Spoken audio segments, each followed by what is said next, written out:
વસુદેવસુતં દેવં કંસચાણૂરમર્દનમ દેવકી પરમાનંદમ કૃષ્ણં વંદે જગદ્ગુરુમ. કૃષ્ણં વંદે જગદ્ગુરુમ. શ્રીમદ ભગવદ્ ગીતાના 3જા અધ્યાય કર્મયોગમાં જગદ્ગુરુ શું કહે છે તે આપણે વિચારતા હતા. અધ્યાય 3 કર્મયોગમાં ભગવાન અર્જુનને કર્મ પ્રવૃત્ત કરવા માટે ફરી પાછા યુદ્ધાય નિશ્ચય કરવા માટે ભગવાન અર્જુનને કર્મયોગનો પાથ કહે છે. કર્મયોગના પાથમાં કર્મ ન કરવાથી પણ સુખી થઈ શકાય છે એવી અર્જુનની ભ્રાંતિને દૂર કરવા માટે ભગવાન કહે છે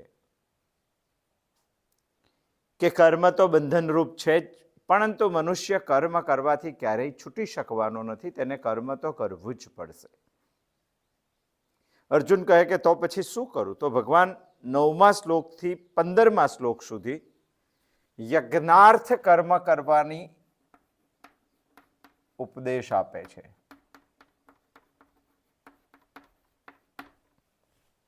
9મા શ્લોકથી 15મા શ્લોક સુધી યજ્ઞાર્થ ભાવનાથી કર્તવ્ય કર્મ કરવાની ભગવાન અર્જુનને એક ઉપદેશ આપે છે. આ આખું પ્રકરણ 15મા શ્લોકમાં પૂર્ણ થાય છે. હવે 16મા શ્લોકમાં આખા પ્રકરણનો ઉપસંહાર એટલે સારાંશ રૂપ શ્લોક કહેવામાં આવે છે. એવં પ્રવર્તિતં ચક્રમ નાનુવર્તયતિ હયઃ અઘાયોરિન્દ્રિય રામો મોગમ પાર્થ સજીવતી. બહુ સુંદર વાત ભગવાને કીધી છે. એવં પ્રવર્તિતમ ચક્રમ. અહીંયા અર્જુનને હે પાર્થનું સંબોધન કર્યું છે. આખા શ્લોકનું ભાષાંતર એવું થાય છે કે હે પૃથાપુત્ર પાર્થ, જે પુરુષ આ લોકમાં ચાલતા રહેલા સૃષ્ટિ ચક્રને અનુસરતા નથી તે ઇન્દ્રિય લંપત, પાપી અને આ જીવન વૃથા ગયું છે એવું જીવનારા છે. 3 ડેન્જર લાઇટ ભગવાન બતાવે છે. એના પહેલા ભગવાન ઉપદેશ આપે છે કે આ લોકમાં તો ભગવાને જે સૃષ્ટિ ચક્ર પ્રવૃત્ત કરેલું છે, ગતિશીલ કરેલું છે, એ સૃષ્ટિ ચક્રને અનુસાર જ મનુષ્યએ કર્મ કરવું જોઈએ. જો એને જે અનુસરતા નથી તે પાપી છે, ઇન્દ્રિય લંપત છે, અઘાયુ છે, પાપી છે, ઇન્દ્રિય રામો છે, ઇન્દ્રિય રામ છે, અને મોગમ પાર્થ સજીવતી. વૃથા જીવન જીવનારા છે, નકામું જીવન જીવનારા છે. આ 3 ડેન્જર વાતો, 3 ગ્રીન લાઇટ ભગવાને આ શ્લોકમાં આપણને કહી દીધી છે. ઉપદેશ આપેલો છે કે આ લોકમાં ભગવાને જે સૃષ્ટિ ચક્રને પ્રવૃત્ત કરેલું છે એ સૃષ્ટિ ચક્રના પ્રવૃત્ત પ્રમાણે જે કામ કરે છે એ કર્મથી બંધાતો નથી. એની વિરુદ્ધ જે કામ કરે છે એ તો પાપી છે, એ તો ઇન્દ્રિય લંપત છે, અને એ તો વૃથા જીવનને જીવનારો છે. આ બહુ સુંદર વાત ભગવાને 16મા શ્લોકમાં કરી છે. 9 થી 15મા શ્લોકનો સારાંશ કીધો છે. એવં પ્રવર્તિતમ ચક્રમ નાનુવર્તયતિ હયઃ અઘાયોરિન્દ્રિય રામો મોગમ પાર્થ સજીવતી. બહુ સુંદર. અહીંયા અર્જુનને પાર્થ સંબોધન શા માટે કર્યું એ આપણે વિચારવું જોઈએ. હે પાર્થ, હે પાર્થ કહીને ભગવાન અર્જુનને કંઈ યાદ કરાવવા માંગે. ઉપસંહારમાં શું યાદ કરાવવા માંગે છે? હે પાર્થ કહીને ભગવાન અર્જુનને યાદ કરાવે છે કે હે પૃથા પુત્ર પાર્થ. એનો મતલબ કુંતાનો પુત્ર પાર્થ. એનો મતલબ ભગવાન અર્જુનને યાદ કરાવવા માંગે છે કે તારી માનું નામ કુંતા છે. પૃથા પુત્ર પાર્થ. એ કુંતાએ આખી જિંદગી કષ્ટો સહન કરેલા છે, અને છતાંય પણ આખી જિંદગી કર્તવ્ય કર્મો કરેલા છે. કષ્ટો આવ્યા છતાં પણ, દુઃખો આવ્યા છતાં પણ, દુઃખોમાં રહીને પણ તારી માએ આખી જિંદગી કર્તવ્યનું પાલન કર્યું છે. હે પાર્થ, આ યુદ્ધ તારું કર્તવ્ય છે. તું સમજે છે કે યુદ્ધ મારું ઘોર કર્મ છે. ભગવાન કહે છે કે યુદ્ધ તારું ઘોર કર્મ નથી, એ તારું કર્તવ્ય છે અને તારે કર્તવ્યનું પાલન કરવું જોઈએ.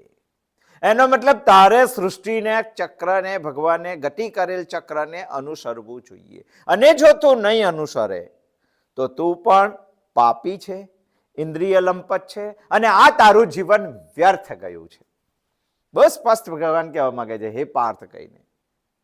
એવમ પ્રવર્તિતમ ચક્રમ નાનું વર્તયતિ હયઃ અઘાયોરેન્દ્રિય રામો મોગમ પાર્થ સજીવતી. હે પાર્થ, હે પૃથાપુત્ર પાર્થ, હે કુંતીના પુત્ર પાર્થ, તારી માતાએ આખી જિંદગી કષ્ટો સહન કરીને પણ કર્તવ્યનું પાલન કરેલું છે. આ યુદ્ધ તારું કર્તવ્ય છે, એ તારું ઘોર કર્મ નથી, એ તારું કર્તવ્ય કર્મ છે.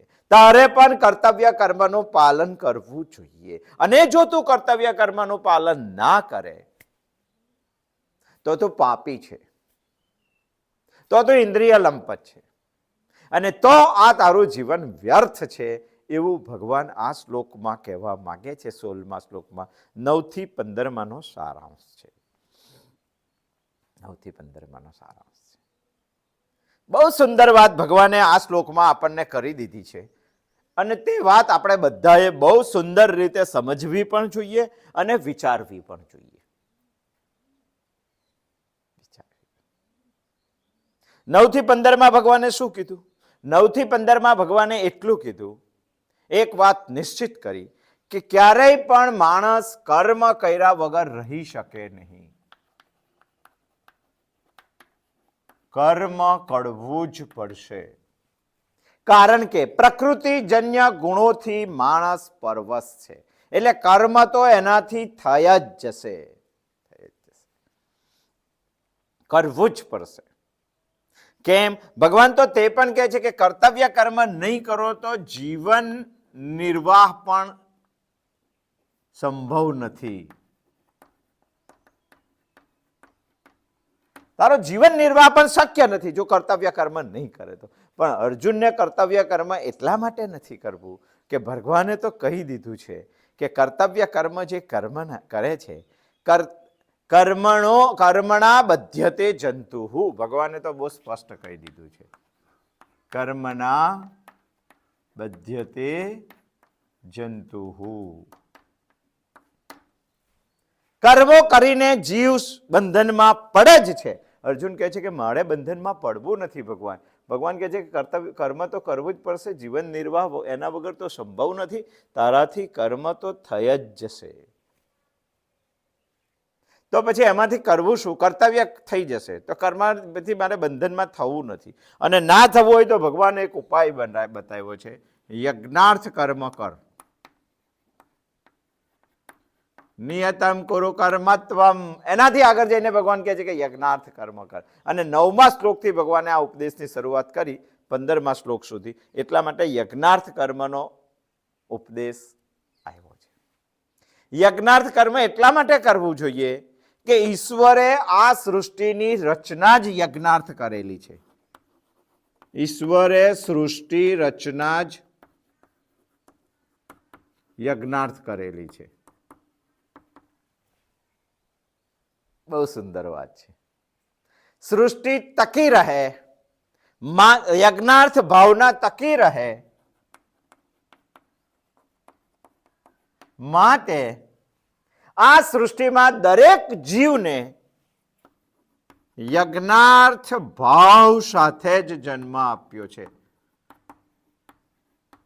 જુઓ, ઈશ્વરે પહેલા તો આ સૃષ્ટિની રચના યજ્ઞાર્થ ભાવથી કરેલી છે અને આ સૃષ્ટિમાં યજ્ઞાર્થ ભાવના ટકી રહે એવું પરમાત્મા ઈચ્છે છે. માટે પરમાત્માએ યજ્ઞાર્થ ભાવના સાથે જ દરેક જીવને આ સૃષ્ટિમાં જન્મ આપેલો છે. એટલે ભગવાન શ્રીમદ ભગવદ્ ગીતામાં કહે સહ યજ્ઞ પ્રજા સૃષ્ટવા. યજ્ઞ ભાવ સાથે જ પ્રજાનો જન્મ આ સૃષ્ટિમાં થયેલો છે. આખી સૃષ્ટિમાં યજ્ઞ ભાવ છે.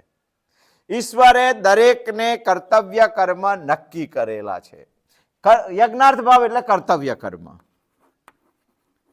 ઈશ્વરે દરેકના કર્તવ્ય કર્મ નક્કી કરેલા છે. માત્ર નક્કી કરેલા છે એવું નથી.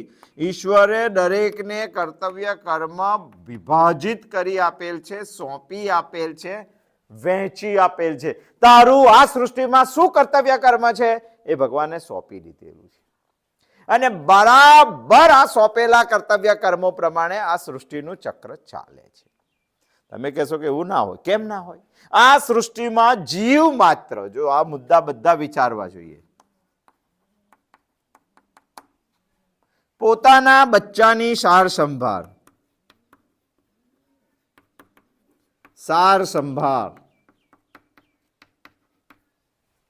એ કર્તવ્ય કર્મ છે. એ યજ્ઞ ભાવનાથી કરે છે. એમાં એને સ્વાર્થ નથી. એ નિષ્કામ ભાવનાથી કરે છે. એ સમષ્ટિના હિતાર્થે કરે છે. દરેક જીવજંતુ, મનુષ્ય પણ પોતાના બચ્ચાની પરવરિશ,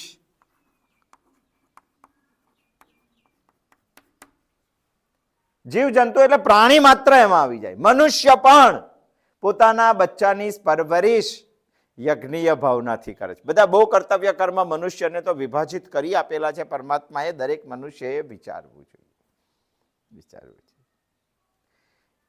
આ શરીરના અંગો પણ યજ્ઞીય ભાવનાથી કામ કરે છે. સમજો કે મારી આંખને ચશ્મા પહેરવા છે તો પગે ચાલીને બજારે જવું પડે. મારા પગ મને એવું કે ભાઈ હું તો ના ચાલું, મારે થોડા ચશ્મા પહેરવાના. જેને ચશ્મા પહેરવાના હોય તે જાય, હું શા માટે જઉં? છતાંય પણ પગ આવી કોઈ ફરિયાદ કર્યા વગર એનું કર્તવ્ય કર્મ છે પગે ચાલીને જવાનું, ચાલવાનું. એટલા માટે આંખને ચશ્મા પહેરવા હોય કે જીભને કેળી ખાવી હોય, હાથ પગ તો ચાલીને જાય જ. નહીં તો પગ એવું કહી દે. એક આંબા ઉપર કેળી જોઈ તમે, અને એટલી મસ્ત પીળી પીળી સુગંધીદાર કેળી છે, અને તમે તમારા ઘરેથી 1 કિલોમીટર દૂર છે એ વાડી, તો તમારે ચાલીને જવું પડે. ખાવી છે તો જીભને, એનો સ્વાદ તેને પસંદ પડી ગયો છે, એને ખાવું છે, કેરી ખાવી છે, કેસર કેરી ખાવી છે. અને પગ એવું કે મારે થોડી ખાવી છે, અને એ ખાય એમાં મને શું મળવાનું છે? દેખીતી રીતે તો કંઈ મળતું નથી. આ દ્રશ્ય રીતે પગને બધું બહુ મળે છે, પણ કોઈ પણ જાતની ફરિયાદ કર્યા વગર આ શરીરનું અંગ પગ ચાલીને વાડી સુધી જાય છે. એટલું જ નહીં, હાથ એ આંબાની નીચે જઈને કેરીને પકડે છે, તોડે છે. નહીં તો હાથ પણ એવું કહી શકે કે મારે થોડી ખાવી છે, મને થોડો એનો ટેસ્ટ આવે છે, હું શા માટે ઊંચો થઉં, હું શા માટે પકડું, હું શા માટે તોડું? આંખ જુએ છે કે આ જ મસ્ત કેસર કલરની કેરી છે. આંખ એવું કે મને કોઈ દારો એના રસનો ટેસ્ટ આવે છે, હું શા માટે ચાખું? આ બધા જ લોકો કામ કરે છે જીભના ટેસ્ટ માટે, પણ કોઈએ પોતાનો સ્વાર્થ જોયો નથી. અને એટલા જ માટે આ શરીર બરાબર ચાલે છે. સમજો કે આ શરીર, પગ એવું કે ના ભાઈ હું તો ના ચાલું, મારું કામ હોય તો જ ચાલું. હાથને ઘડિયાળ પહેરવી હોય તો માણસ હાથે ચાલીને બજારમાં જાય, હું પગે ચાલીને નહીં જઉં, આવું પગ કહી દેતો એ એનું કર્તવ્ય કર્મ બજાવે છે. અને દરેક અંગ પોતાનું કર્તવ્ય કર્મ બજાવે છે, માટે જ આ શરીર સુવ્યવસ્થિત રીતે 100 વર્ષ સુધી ચાલે છે. જો આ અંગો પોતાનું કર્તવ્ય બજાવવાનું ના પાડી દે તો આ ચક્ર બરાબર ચાલે ના, આ શરીર બરાબર ચાલે. બસ એવું જ આ સૃષ્ટિ ચક્રનું છે. ભગવાને સૃષ્ટિ બનાવી તો સૃષ્ટિના અંગો પણ જેમ કે સૂર્ય, ચંદ્ર, પૃથ્વી, આકાશ, જલ, વાયુ, અગ્નિ, વૃક્ષો, આ બધાને ઈશ્વરે એમનું પોતપોતાનું કર્તવ્ય સોંપી દીધું. અને જો તે કર્તવ્ય કરે તો ભગવાને રચેલી સૃષ્ટિનું ચક્ર બરાબર ચાલે. અને જો પોતાનું કર્તવ્ય ના કરે તો તે પાપી છે, એ ઇન્દ્રિય લંપટ છે, એનું જીવન વ્યર્થ છે. સમજો કે સૂર્યને કામ આપ્યું કે પૃથ્વી ઉપર આટલા ડિગ્રી ટેમ્પરેચર તારે આપવાનું, 45-50 થી ઉપર તારે ક્યારેય નહીં આપવાનું.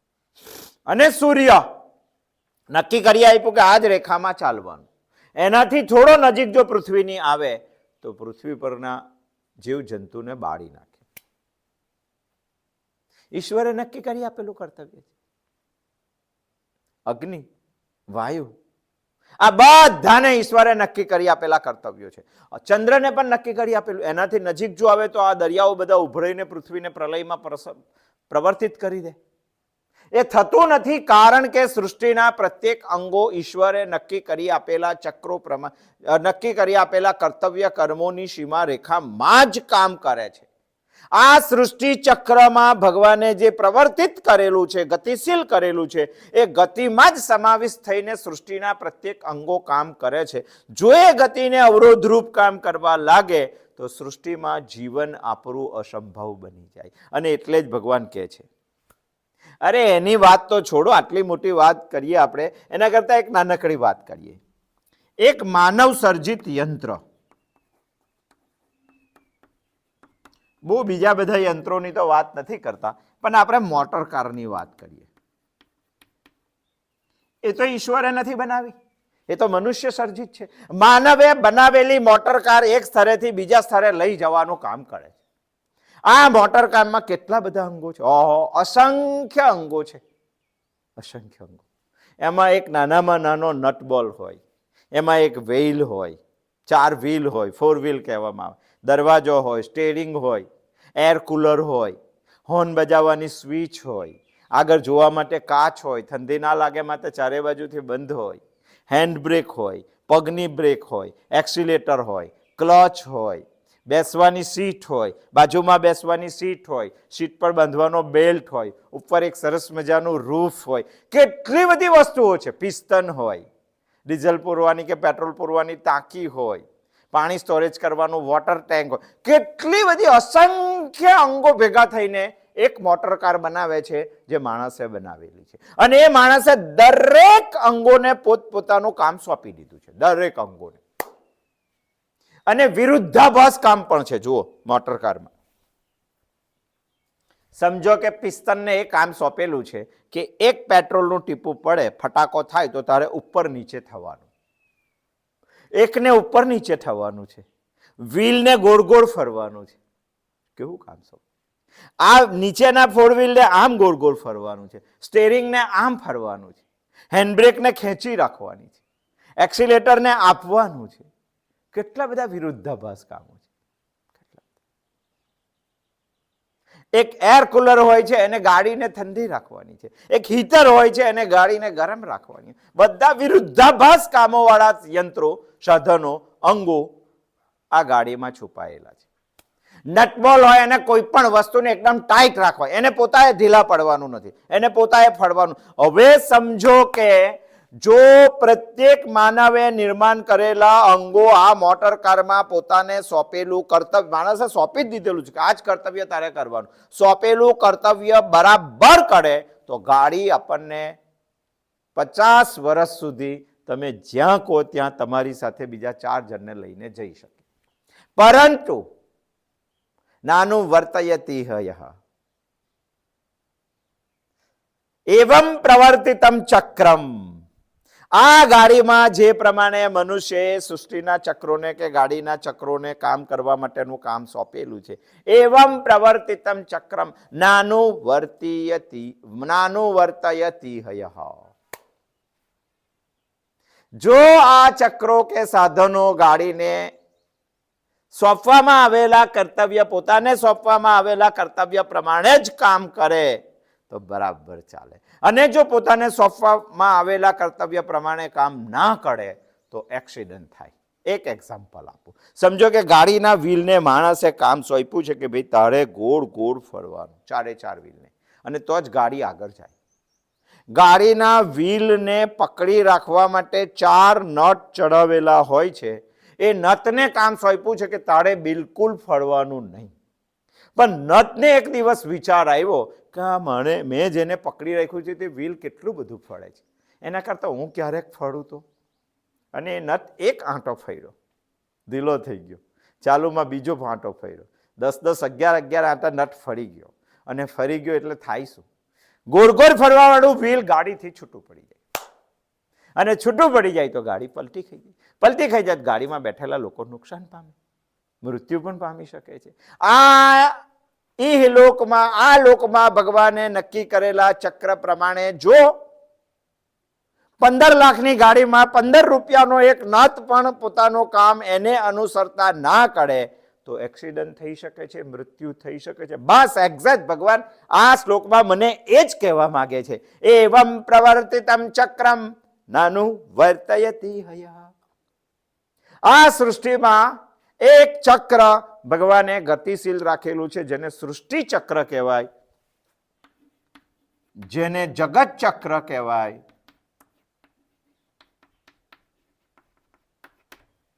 એ ગતિ પ્રમાણે જે અનુસરે છે તો સૃષ્ટિ બરાબર ચાલે.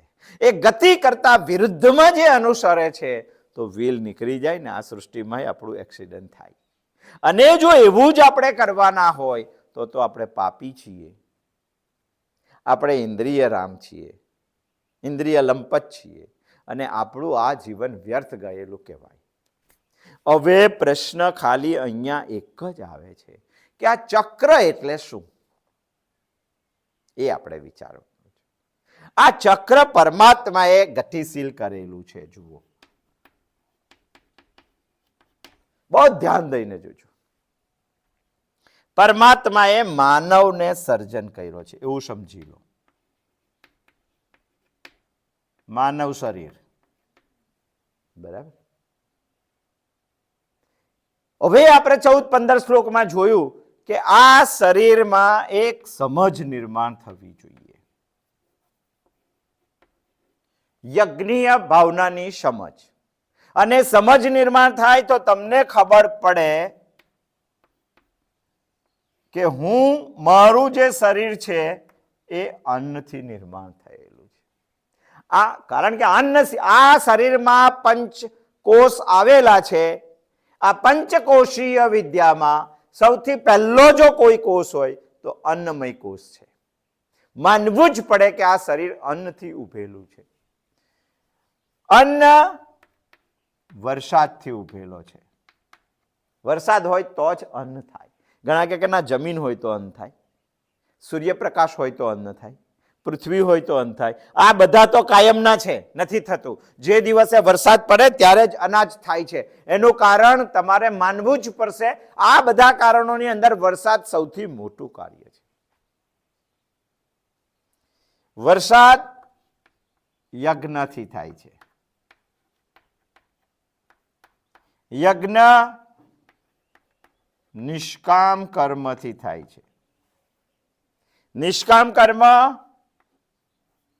વેદથી થાય છે. અને વેદ પરમાત્માથી નિર્માણ. જો કેટલું સુંદર એક ચક્ર છે. પરમાત્માએ વેદ નિર્માણ કર્યા. વેદ નિષ્કામ કર્મની સમજ આપે છે. નિષ્કામ કર્મની સમજથી યજ્ઞ થાય છે. યજ્ઞથી વરસાદ થાય છે. વરસાદથી અન્ન થાય છે. અન્નથી શરીર થાય છે. સમજ શરીર થાય છે. શરીરથી સમજ થાય છે. પરમાત્માને નિર્માણ કરે છે. આ એક ચક્ર બહુ સુંદર રીતે સૃષ્ટિમાં ચાલે છે. નાનું એવમ પ્રવર્તિતમ ચક્રમ સમજવું. થયું શું? આ આખી સમજનું ચક્ર મનુષ્યએ નિર્માણ કરવું જોઈએ. થયું શું? માનવ શરીરથી બીજી પણ એક સમજ નિર્માણ થઈ જાય છે, જેને આપણે અસમજ કહીશું. અહીંયા આપણે જ્ઞાન કહીશું. અહીંયા આપણે અજ્ઞાન કહીશું. ભગવાને તો કીધું જ છે કે પરમાત્માથી જ બધું નિર્માણ થાય છે. તું પણ તો તારે વિચાર કરવો હોય તો અહીંયા પહેલો વિચાર કર, આ કેવો છે. અને આને પ્રાપ્ત કરવા માટે દુનિયામાં બધે ફરવાની જરૂર નથી, કારણ કે આ પ્રતિષ્ઠિત યજ્ઞમાં છે. તું યજ્ઞ કરવા લાગ, નિષ્કામ ભાવે કર્મ કરવા લાગ, સૃષ્ટિના હિતાર્થે, સમષ્ટિના હિતાર્થે કર્મ કરવા લાગ. ભગવાન તો એવું સ્પષ્ટ જ કહે છે. પરંતુ આપણી કઈ સમજણ જુદી થઈ ગઈ. શું થઈ ગઈ? આપણે પાછું વળીને આના બાજુ જોયું જ ના. આ ચક્રને આપણે વિચાર્યું ના. આ વિચાર્યું ના એટલે આપણે ઊંધા ચક્રમાં ઘૂસી ગયા. કેવા ચક્રમાં ઘૂસી ગયા? મારે આની સાથે કોઈ લેવા દેવા જ નથી, મારે આની સાથે કોઈ લેવા દેવા નથી. એટલે તમારામાં એક ન કહેવા જેવી સમજ, અસમજ ઊભી થઈ ગઈ. અને તે અસમજનું નામ છે અપૂર્ણતા. જો તમે આની સાથે જોડાયેલા રહો, આ તો પૂર્ણ પુરુષોત્તમ છે. અને આ પૂર્ણ હોય તો મારામાં એક સમજ તો નિર્માણ થાય જ. ઓમ પૂર્ણમદ પૂર્ણમિદમ પૂર્ણાત પૂર્ણમુદચ્યતે પૂર્ણસ્ય પૂર્ણમાદાય પૂર્ણમેવાવશિષ્યતે. જો આ પૂર્ણ હોય તો હું પણ પૂર્ણ છું. અહીંયા પૂર્ણની સમજ છે. અને જે વ્યક્તિ પૂર્ણ હોય એને કશાની જ અછત ના હોય. પણ આ સમજ ના ઊભી કરતા મેં અપૂર્ણતાની સમજ ઊભી કરી. કારણ કે આની સાથે સંબંધ ના રાખ્યો. અપૂર્ણતા નિર્માણ થઈ એટલે તમને ઈચ્છા થવાની ને થવાની જ તમારામાં કઈ ઘટે છે. તમે જો આની સાથે લગ્ન કરી લો અને આ પૂર્ણ છે તો તમે પૂર્ણ થઈ જાઓ. સ્ત્રી લગ્ન કર્યા પછી આ દુનિયામાં એક પણ સ્ત્રી એવી નથી કે જેને લગ્ન કર્યા પછી પતિ સાથે દસ્તાવેજ કર્યો હોય કે ભાઈ તારા જે આ 5 બંગલા છે ને તે હવે મારા થશે, આવો દસ્તાવેજ કર્યો એવું ક્યારેય બન્યું નથી. કારણ કે સપ્તપદીમાં એક વખત કોલ આપી દીધો, હિન્દુ વિધિ પ્રમાણે લગ્ન કરી લીધા એટલે પતિની પ્રોપર્ટી પત્નીની થઈ જ જાય. જો મેં આની સાથે લગ્ન કર્યો હોય તો આ પૂર્ણ એટલે હું પૂર્ણ જ. પણ આપણે આ બાજુ વિચાર્યું જ ના, આ એવમ પ્રવર્તિતમ ચક્રનો વિચાર જ ના કર્યો એટલે આપણે ઊંધા ચક્રમાં ચડ્યા. લગ્ન ના કર્યું એટલે અપૂર્ણતા આવી, અપૂર્ણતા આવે એટલે ઈચ્છા આવે, ઈચ્છા આવે એટલે કર્મ આવે જ, કર્મ આવે એટલે ફળ આવે જ, ફળ આવે એટલે વૃક્ષ આવે જ, અને વૃક્ષ આવે એટલે ફરી પાછું ફળ લાગે જ, અને ફળ આવે એટલે વળી પાછો મનુષ્ય જન્મ આવે જ. અને આપણે આ ચક્રમાં ફરવા લાગ્યા. અને આ ચક્ર ક્યારેય પૂરું થતું નહીં. ખરેખર આપણે આ ચક્રમાં ફરવું જોઈતું હતું. પણ અહીંયા એક ભૂલ થઈ ગઈ. આ ઉઠાવવાને બદલે આ ઉઠાવી લીધું. આપણે આ ચક્રમાં ફરવા લાગ્યા. બાકી આપણે આ ચક્રમાં ફરવું જોઈતું. એને જ ભગવાન કહે છે એવમ પ્રવર્તિતમ ચક્રમ. હે પાર્થ, ઈશ્વરે નિર્માણ કરેલા, ઈશ્વરે પ્રવૃત્ત કરેલા, ઈશ્વરે ગતિશીલ કરેલા ચક્ર પ્રમાણે તારે તારું કર્તવ્ય કર્મ કરવું જોઈએ. જો એનાથી વિરુદ્ધ જઈને કર્તવ્ય કર્મ કરશે તો તું પાપી છે, તું ઇન્દ્રિય લંપટ છે અને તારું આ જીવન વ્યર્થ જશે. આ 3 વાતો આપણે સમજવાના છે. 3 વાતો. ઈશ્વરે સૃષ્ટિ ચક્ર નિર્માણ કરેલું છે. ઈશ્વર જ સૃષ્ટિ ચક્ર ચલાવે છે. આ સૃષ્ટિ ચક્ર ઈશ્વરે સૃષ્ટિના કલ્યાણાર્થે બનાવેલું છે. આ સૃષ્ટિ ચક્ર આ સૃષ્ટિમાં રહેલા પ્રત્યેક માણસને ભોગ અને મોક્ષ પ્રાપ્ત થાય એના માટે ગતિશીલ કરેલ છે. અને આ ચક્ર સતત ગતિરૂપ છે. કારણ કે પરમાત્માએ બધાને સુવ્યવસ્થિત રીતે કર્મોનું વિભાજિત કરી આપેલ છે, સોંપી દીધેલ છે.